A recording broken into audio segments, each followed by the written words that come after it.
What's up guys, it's Kelly Shalal, registered dietitian and personal trainer behind your favorite healthy living blog, Hungry Hobby. And today we're gonna make my banana oatmeal bread.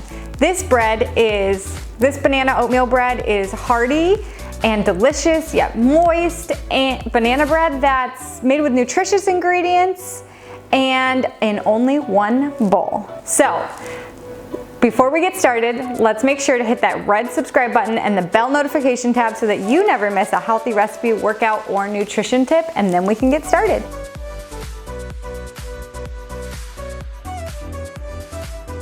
My family adores this recipe. It's everything you want in a banana bread, but so much more because it's made with nutritious ingredients that you can feel good about serving to your family. Heads up, this recipe is not gluten-free like many of my other recipes, but if you're looking for a gluten-free banana bread, then check out my uber popular oat flour banana bread. Instead of being made with oats and whole wheat pastry flour like this recipe, that recipe is made entirely 100% with oat flour, ground up oats. So if you need to be gluten-free, check that one out. Otherwise, we'll get started with this one. And this one can be made vegan, and I'll share those modifications with you as we go along. After preheating your oven and lining a bread pan with parchment paper, I always love to line my bread pans with parchment paper because it's easier cleanup. We're gonna get started.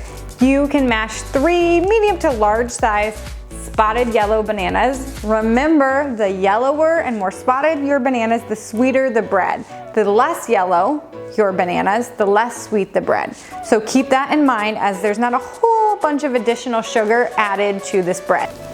Once you've got your mashed bananas, you're gonna add in eggs, maple syrup, and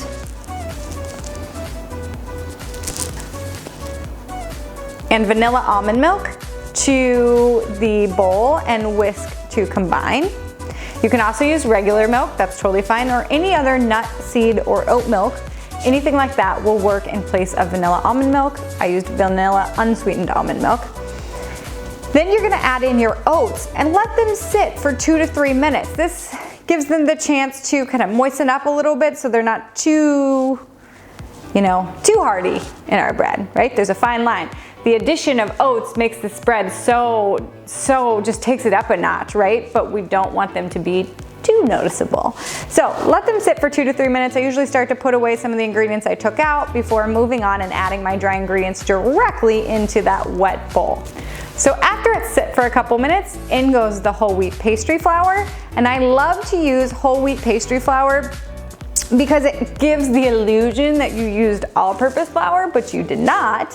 You still used 100% whole grain flour. Whole wheat pastry flour is more delicate than your standard whole wheat flour, right?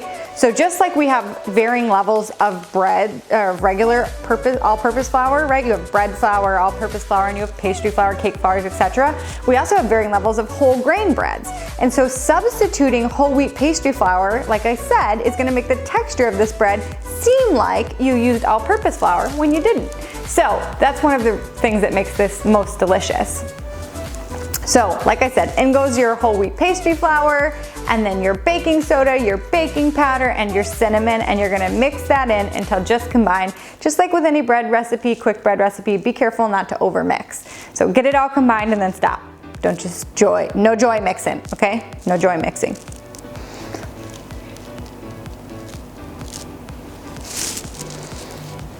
Once your batter is ready, you can pour it into your parchment paper lined loaf pan, and go ahead and sprinkle some oats on top of it just for aesthetics. You can skip this, but I like to because then it signals to people this is banana oatmeal bread and they will expect the oatmeal in it.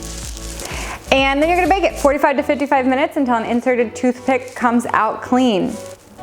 Banana bread, keep in mind, will be a little darker on the top because of all the extra sugar from the bananas than other types of breads. That doesn't mean you overcooked it, but do watch it and check it, starting at the 45-minute mark. I like to let it cool completely if people will let you do that, but you can slice into it warm and it will be just fine. I love to top mine with butter. I'm a big fan, but peanut butter is also a favorite in this house, and it will keep in the fridge for, at least a week, sometimes longer than that. But on the counter, it'll only keep, 1 to 3 days. So I like to keep mine on the counter for about a day and then transfer it to the fridge after that. Or if I'm gonna freeze it, I let it cool completely, wrap it in saran wrap and then aluminum foil and place it in the freezer, and it will keep in the freezer for 3 to 6 months. So if you've got a bunch of, almost ripe bananas, or not almost ripe, but overripe bananas, then you can make some lots of banana bread and freeze it. And this recipe is also made into muffins. I will link both this recipe with all the ingredients below, as well as the recipe link to my banana oatmeal chocolate chip muffins, which is a very similar recipe, just converted into muffin form. So make sure you check both of those out. And if you make this recipe, leave me a comment so I know. And you can also tag me at @hungryhobbyrd on Instagram. I love to see what you guys made. All right, guys, thanks for watching. I'll see you next time. Bye.